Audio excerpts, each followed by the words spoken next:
Mark had worked security at Fairview Amusement Park for nearly 6 years. He'd seen it all. Drunks sneaking in after hours, kids trying to impress friends on dares, even the occasional break-in by vandals looking to tag the old roller coasters with graffiti. But nothing unnerved him like the silence. At night, when the crowds were gone, the rides looked like hollow corpses. The Ferris wheel loomed against the sky like a skeletal hand reaching for the moon. The funhouse mirrors reflected only darkness. And the carousel. Mark had always avoided looking at it for too long. It wasn't the kind of silence that calmed you. It was the kind that pressed against your chest and made you feel watched. On most nights, Mark drowned it out with music in his earbuds or long phone calls to his girlfriend. But this night was different. His phone battery was dead, and the park felt emptier than usual. It was 2:07 a.m. when he first heard it. Faint at first, like an old music box wheezing in the distance. Mark stopped mid-patrol, frowning. The sound drifted on the wind, soft but unmistakable. Carousel music. Impossible. The carousel had been shut down the year before after mechanical failures. The ride was stripped for parts, lights removed, power disconnected. It wasn't even on his patrol checklist anymore. Yet there it was, the tinny sing-song melody he remembered from busy afternoons. Da-da-da-da-da-da. The tune repeated, slightly warped, dragging too long on certain notes like a record left in the sun. Mark told himself it had to be a prank. Maybe kids had smuggled in a speaker. But his gut twisted as he walked toward the sound. When the carousel came into view, Mark froze. It was moving. The horses rose and fell in uneven rhythm, their chipped paint glowing faintly under flickering bulbs. Light shimmered across the mirrors set into the central column. Though Mark knew for a fact the bulbs had been removed months ago. The platform turned slowly, groaning with each rotation. And then he saw them. Figures, sitting atop the horses, riding in perfect silence. Mark squinted, thinking maybe they were mannequins left behind from an old display. But no. Their heads moved. Their eyes gleamed. And when the carousel rotated closer, Mark's stomach dropped. They weren't smiling like happy children. Their mouths were too wide, too sharp. Grins stretched from ear to ear, frozen but alive. Mark stumbled back, flashlight trembling in his hand. "Who's there?" he shouted. His voice cracked against the music. The carousel slowed. The music box wheezed lower and lower until it dragged into silence. The figure sat motionless, then in the blink of an eye, gone. Every horse was empty. The mirrors reflected only Mark's pale face, wide-eyed and sweating. He tried to convince himself it was exhaustion, a trick of the light, until he noticed the footprints. Dozens of them. Bare, wet footprints pressed into the pavement, circling the ride and scattering in every direction. The prints were too big for children, too small for adults. They led across the midway toward the funhouse, the Ferris wheel, the cotton candy stand, and then just stopped, like the owners had vanished into thin air. Mark's flashlight flickered, the silence pressed in. He left the park early that night. The next night he came prepared. Flashlight batteries fully charged, his phone at 100%, a steel baton on his belt. And still, at exactly 2:07 a.m., the music began again. This time louder. Mark's breath came shallow as he followed the sound. The carousel spun faster now, mirrors reflecting streaks of light. The horses jolted violently, their painted eyes glinting in the dark. And sitting on the lead horse was a little girl. Her dress was torn, yellowed with age. Her hair hung in limp strands over her face. As Mark's flashlight beam hit her, she lifted her head. Her eyes were black pits, her mouth curved into a perfect smile. And though her lips didn't move, a whisper slithered through Mark's mind. "Ride with us." The music screeched higher, discordant and violent. The carousel whirled faster and faster, the figures blurring until Mark couldn't count them anymore. Every horse seemed occupied now, heads snapping, eyes fixed on him. Mark dropped his flashlight and bolted, heart hammering in his throat. He told his supervisor the next morning. They laughed. "Old rides make noise. You've been watching too many scary movies." But Mark didn't laugh, because when he checked his phone recordings, the Carousel music was there. Faint, distorted, but real. He quit a week later, but Fairview didn't stay quiet. 3 weeks later, a traveling carnival set up 2 towns over. The locals buzzed with excitement until they noticed a strange ride in the lineup. An old rotting carousel. No one remembered seeing it delivered. And every night, people swore they heard music long after the carnival had closed. The carousel spun on its own. And if you looked in the mirrors, you'd see the riders. Not mannequins, not people, but something in between. All grinning, all waiting. Crestwood Amusement Park was dying. Once it had been the pride of the county. Neon lights glowing over the river, music drifting across the summer air, roller coasters rattling with the screams of joy and fear. But now, most of the rides were shut down, the booths boarded up, and weeds clawed through the pavement. The oldest ride of all was the Howler, a wooden roller coaster nearly a century old. It had been the park's crown jewel once. Generations of families had braved its sharp drops and rattling turns. But in recent years, rumors had stained it.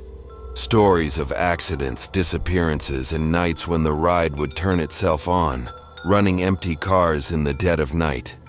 The park announced it would finally dismantle the Howler. One last summer, one last ride. Jason, Ryan, Kelly, and Mariah stood outside the locked gate that circled the coaster. The air smelled of damp wood and rust. The tracks loomed overhead like skeletal arms twisting into the night sky. "You know this thing's a death trap, right?" Kelly muttered, hugging her arms to her chest. Ryan grinned, rattling the gate. "That's the point. One last ride before they kill it for good." Mariah shifted uneasily. "It's after hours, the power's off, there's no way we can..." Her words died as the ride roared to life. The chain lift clanked, groaning, dragging itself up the first incline. The bulbs lining the track flickered, buzzing to life one by one, casting sickly light across the weeds below. Jason's stomach dropped. That shouldn't be possible." Ryan smirked. "Looks like it's waiting for us." And before any of them could argue, he was already climbing the fence. The car at the station sat ready, empty, waiting. The seats were damp, the restraints stiff and heavy.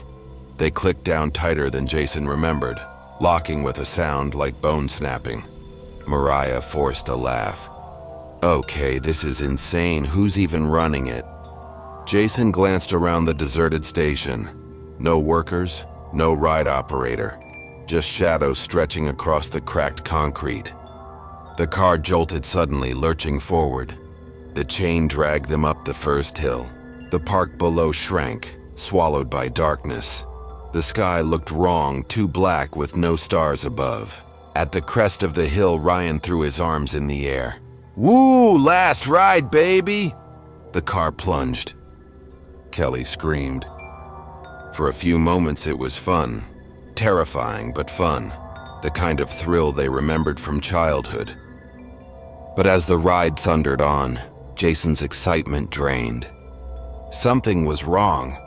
5 minutes in, they should have reached the station again. But the track stretched on, twisting into hills he didn't recognize. 10 minutes. The ride plunged into a black tunnel, the walls closed and dripping with water. 15 minutes. The track looped higher than skyscrapers, climbing so far Jason's ears popped. Kelly clutched her harness, sobbing, "It's not supposed to be this long, it's not supposed..." Her words cut off in a scream. The car whipped down a drop so steep Jason thought they'd fly free. Wind tore tears from his eyes. When he turned, Mariah's seat was empty, her restraint still locked in place. Jason's chest froze. She was right there. Kelly's voice cracked. She fell. She must have fallen. No, Jason whispered. There's no body, there's nothing. The car dove again, rattling violently. Mariah was gone as if she had never existed. Minutes turned into hours. Ryan laughed hysterically, hair plastered to his forehead. This is insane. Best ride ever. But Jason saw the fear in his eyes. His knuckles were white around the harness. The ride twisted through impossible shapes now. Corkscrews that bent sideways, loops that spiraled into darkness. The wood groaned like screaming voices. Jason checked his watch. The hands spun uselessly. Time didn't exist anymore. Then Ryan vanished. 1 second he was beside Jason, shouting into the wind. The next his seat was empty. The restraint still locked tight. Jason's heart pounded. His voice cracked. Stop! Please stop! Kelly sobbed beside him. I don't want to die. I don't want... Her scream was swallowed by the roar of the wind. Her seat was empty. Jason sat alone. The car rattled endlessly forward. The park was gone now. No trees, no ground, no lights, just endless track twisting through black void. The air tasted metallic. His body felt heavy, stretched, as if years were passing in seconds. Sometimes in the mirrors at the top of hills, he caught glimpses of things behind him. Figures, shapes riding the cars in the distance, their eyes glowing faintly, their mouths twisted into wide, hungry grins. And when he closed his eyes, he swore he could hear Mariah's scream, Kelly's sobs, Ryan's laughter. Still trapped somewhere on the ride. Days, weeks, Jason lost count. He no longer felt hunger, no thirst, only the endless rush of air, the snap of wooden beams, the roar of a ride that never ended. His fingernails cracked against the harness. His throat burned from screaming. And still the car climbed, dropped, twisted, over and over. When Crestwood Park workers dismantled the Howler months later, they noticed something strange. The blueprints didn't match the ride. The track stretched further than it should have, curving into directions that didn't exist. The cars were found in the station, empty. All except one. The last car's restraint was locked tight. Deep claw marks raked the seat. And every so often, late at night, people living near the river swore they heard it. The sound of a roller coaster thundering through the dark, even though the Howler was gone. The fairgrounds always felt alive at night. Bright bulbs flashed in dizzying patterns. Neon signs buzzed with static, and carnival music drifted through the air, muffled by the crowd's laughter. The smell of fried dough and popcorn mixed with the oily tang of old machinery. For Danny, age 12, it was paradise. He had begged his parents for weeks to take him and his little sister Emma, age 7. It was the last weekend before school started, and the fair would be gone by Monday. They did it all: the Ferris wheel, the bumper cars, the funhouse. Emma won a stuffed bear at the ring toss. Danny rode the tilt-a-whirl until his stomach turned. But as the night wound down, there was only one thing left on Danny's list: cotton candy. Please, Danny begged, tugging his mother's sleeve. Just one bag, then we can go. His mom sighed, smiling at his persistence. Fine, but only one. You'll share with Emma. They made their way toward the food stalls. The midway was crowded, lit in garish pinks and greens. But when they reached the cotton candy booth, Danny noticed something strange. This one looked older than the others. The paint was chipped, its wooden sign faded. The bulbs above flickered dimly, buzzing faintly like dying flies. And behind the counter stood a clown. He didn't look like the colorful, cheerful mascots they'd seen walking the fair. This clown's costume was tattered, the fabric dull, its bright colors faded to muted browns and yellows. His painted smile was cracked, flaking, but stretched far too wide.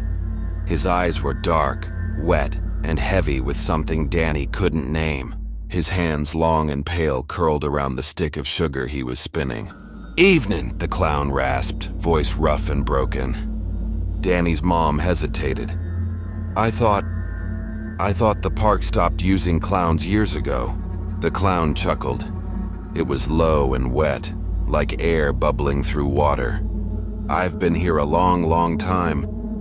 He leaned forward, sliding the finished cotton candy across the counter. "For the boy." Danny reached for it eagerly. "Thank you, mister." The clown's head tilted. His painted grin never shifted. "Enjoy," he whispered. That night, Danny woke to laughter. It wasn't Emma's, it wasn't his parents'. It was high-pitched, jagged, broken, like glass shattering in a child's voice. He sat up, heart hammering, sweat cold on his back. The half-eaten cotton candy bag sat on his desk, pink fluff spilling out like insulation. And beside it, a figure, slouched in the desk chair, still and silent. The clown. The lamplight caught his painted face, the too wide grin, the eyes gleaming faintly like wet marbles. Danny gasped, pulling the covers to his chin. When he blinked, the chair was empty, and the bag of cotton candy was gone. The next morning, his parents laughed it off as a dream, but Danny's appetite was gone. At school, when he opened his lunchbox, his stomach turned. Inside, instead of sandwiches and fruit, was pink, sticky cotton candy, crammed into every corner. His friends gagged, pointing. Danny slammed it shut, face white. That night, the dreams returned. He saw the clown again, standing at the foot of his bed, holding another stick of candy. The sugar dripped, wet and stringy, like strands of hair. "You didn't finish," it whispered, though its lips never moved. Days passed. Danny grew pale, restless. He stopped eating, stopped sleeping. His eyes sank deep, ringed with purple. His parents grew worried, pressing him to explain, but he never said more than one word. The clown. They tried to comfort him, told him clowns were just actors, masks and paint. But Emma said something that froze them. "Why does Danny keep talking to the clown in the kitchen?" When his parents checked, the kitchen was empty. But Danny's notebook told another story. Page after page, scribbled drawings of the cotton candy stand. The clown's face cracked and stretched into impossible grins. Eyes too black, too empty. One page showed the clown holding hands with two children. Beneath, written in Danny's uneven scrawl, were the names, Danny and Emma. The carnival returned the following summer. Danny's parents, desperate to prove it was all in his head, dragged him back. But when they asked the park manager about the cotton candy stand, his face hardened. "There hasn't been a clown vendor here in over 20 years, he said flatly. Danny's mother's voice shook. No. He served us last year. We all saw him, right at the edge of the midway."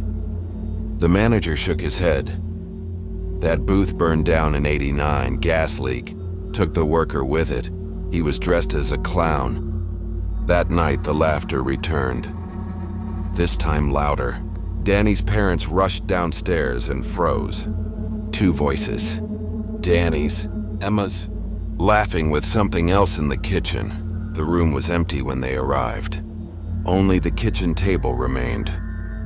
And on it sat two fresh bags of cotton candy, still warm, dripping pink sugar that looked too much like flesh. The funhouse at Crestwood Carnival was the kind of attraction most people passed by without a second glance.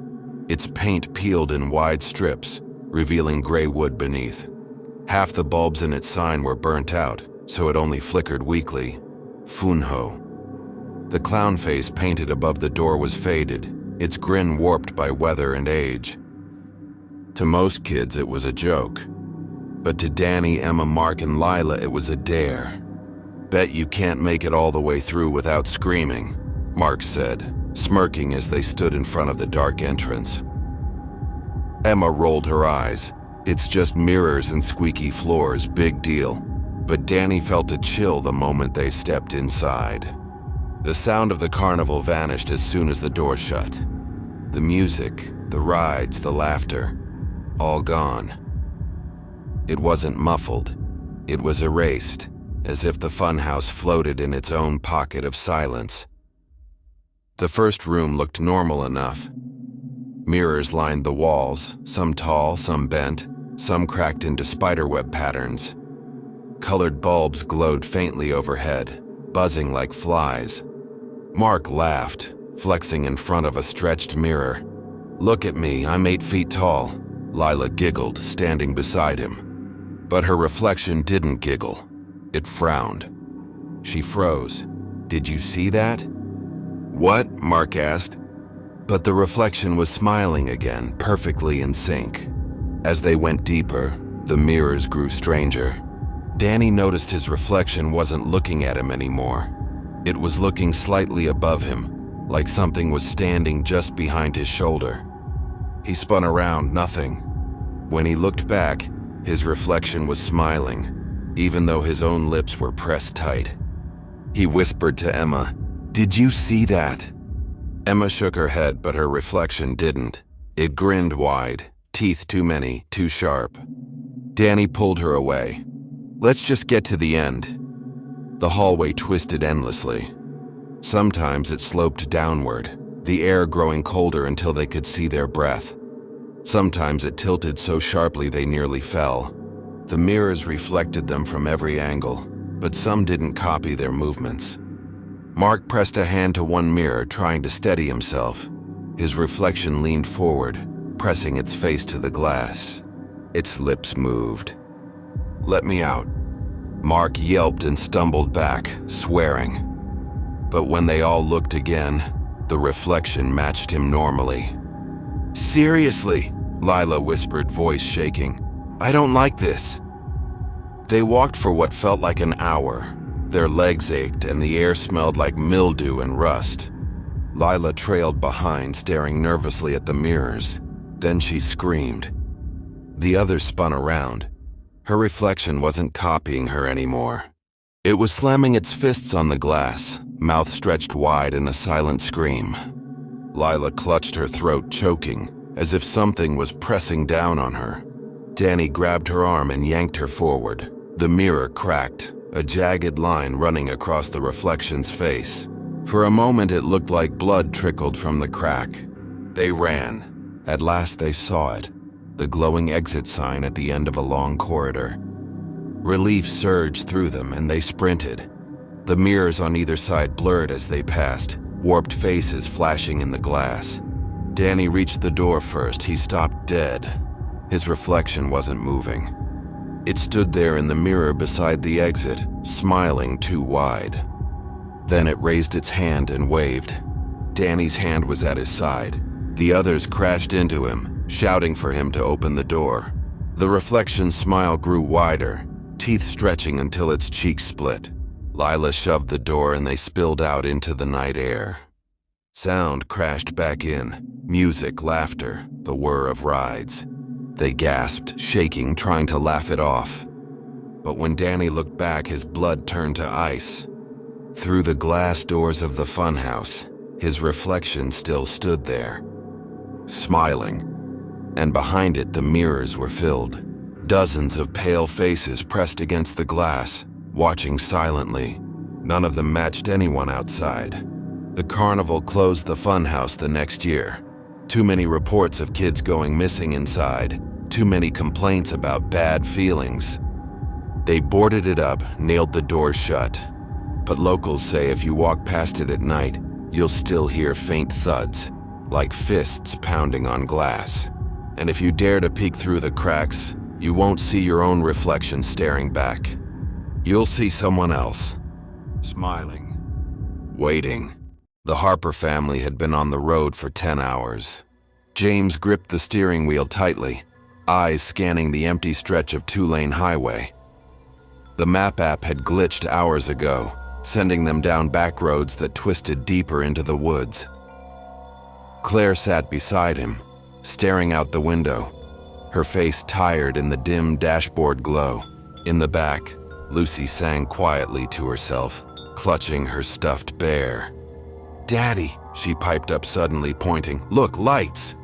James squinted through the windshield. There, glowing faintly through the trees, a Ferris wheel turned slowly against the night sky, lit with reds, blues, and greens. Music drifted faintly on the wind, calliope tunes, faint but clear. Claire frowned. That wasn't on the map. James forced a smile. "Maybe it's a traveling carnival. We could use a break." The dirt road curved, and the forest opened onto a massive parking lot. Dozens of cars lined it in neat rows, yet not a single person moved between them. Lucy clapped her hands. "Please, can we go? Just for a little bit?" James hesitated. Something about the lot unsettled him. The cars were too clean, too perfect, everyone facing the same direction. But Claire squeezed his arm. "Let's stretch our legs, 10 minutes. They stepped out into the night. The smell hit first. Fried dough, popcorn, and spun sugar, sweet and heavy in the cool air. Music floated toward them, faint but cheerful. As they walked closer, the carnival bloomed into life. Rides spun, lights flashed, booths opened their shutters. But the midway was quiet. Families wandered with cotton candy, children clutched balloons, couples strolled arm in arm, and not one of them spoke. At first, Lucy didn't notice. She begged for the carousel, squealing with laughter as the painted horses bobbed up and down. Claire won her a stuffed rabbit at the ring toss, the vendor handing it over with a smile that didn't quite reach his glassy eyes. James tried to relax, tried to convince himself it was just a sleepy, quiet carnival. But the smiles. Everyone was smiling. Always smiling. When Lucy climbed into a bumper car, James whispered to Claire, "Do you see it? Nobody's talking, not a word." Claire looked around. The other parents stood motionless at the edge of the track, grinning as their children rode. Her stomach twisted. Something's wrong. It grew worse with every ride. The Ferris wheel turned without an operator touching the controls. The carousel spun faster, the horses jerking violently as Lucy clutched her rabbit. At the dart booth, James noticed the prizes were wrong. The stuffed animals weren't cute. Their button eyes were missing, their stitched mouths stretched into crooked grins. And then Claire froze, pointing. One of the guests had turned. Its face was blank. No eyes, no mouth, just smooth skin stretching across its skull. Still, it smiled. By midnight, James insisted they leave. But when they returned to the lot, their car was gone. Every car was gone. The lot was empty, stretching into shadow. Lucy whimpered, "Daddy, where's the car?" James's mouth opened, but no sound came. Because the music had stopped. The rides froze. The lights flickered out. And all at once, the smiling figures turned. Every single one. Hundreds of glassy eyes fixed on the Harpers, grins stretching wider, too wide. The silence was suffocating. They ran. Through the midway, past the stalls, the pavement cracking under their feet. At first, the figures didn't move. Then they began to follow, slowly at first, then faster. Their footsteps echoed like a drumbeat, hundreds of feet pounding in unison. The Harpers sprinted into the trees, branches clawing at their clothes. Lucy clutched her rabbit, sobbing. Claire's breath tore ragged in her throat. James didn't dare look back. The music started again, but wrong. It played backward, warped and shrieking, drilling into their skulls. The forest seemed endless. The ground tilted beneath them as though the world itself didn't want them to leave. Then suddenly, they burst onto the highway. Their car roared past, headlights blinding, a horn blared. James yanked Lucy to the shoulder just in time. When he looked back, the trees were still, silent. No lights, no carnival, only empty woods. The Harpers drove straight through the night, never stopping. They tried to convince themselves it was a dream, stress, exhaustion. Until a week later, when Claire went into Lucy's room. The stuffed rabbit sat neatly on her bed. Its button eyes were gone, and stitched across its fabric was a wide red smile. When Claire picked it up, a faint sound drifted from its chest. Calliope music, playing backward. If you made it this far, thank you for spending your night with us. If these stories gave you chills, there's plenty more waiting. Don't forget to subscribe to Night Fear Stories for new terrifying tales every single night. Sleep well, if you can.